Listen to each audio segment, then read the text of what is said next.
رمضان میں کیا کیا کیا جاتا ہے اور ان پر اللہ کی طرف سے کیا کیا وعدے ہیں، کیا کیا انعامات اللہ نے رکھے ہیں، چاہے آپ نے پہلے پڑھا ہو، لیکن اپنے تجدید ایمان کے طور پر اپنی رغبت کو بیدار کرنے کے لیے آدمی وہ فضیلت کی باتیں پڑھے، چاہے وہ ریاض الصالحین ہو، امام النووی کی کتاب،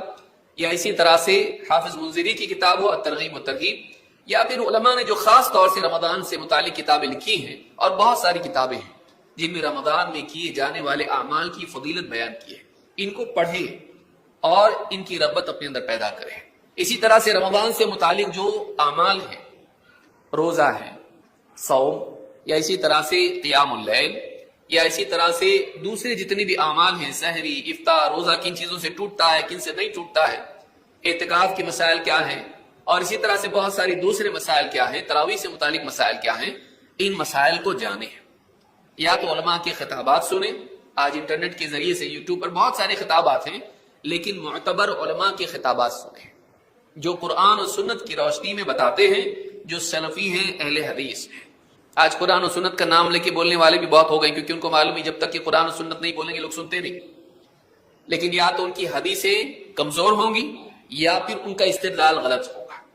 لہذا دھوکہ نہیں کھانا چاہیے کہ کوئی آدمی قرآن و حدیث بولے تو اس کی بات کو آپ سننے لگ جائیں۔ آپ معتبر علماء سے سنیں اور انہی کی بات سنیں،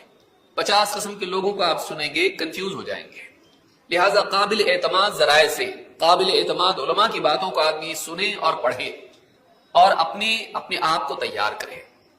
اور یہ معاملہ معمولی نہیں ہے، یہ فرض ہے۔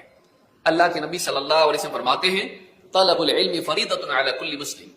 علم حاصل کرنا ہر مسلمان پر فرض ہے۔ تو عمل سے پہلے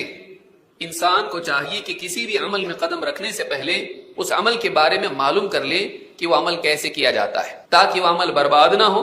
تاکہ یہ آدمی گناہگار نہ ہو۔ لاپرواہی کے ساتھ کسی بھی چیز کو کر لینا اور علم کے خلاف اس کو کرنا، سنت کے خلاف اس کو کرنا، انسان کو گناہگار بناتا ہے۔ آدمی دنیا کا کوئی کام بغیر جانے نہیں کرتا ہے، دین کے کام بغیر علم کے کرنا یہ بہت بڑی ناکامی ہے اور بدقسمتی ہے۔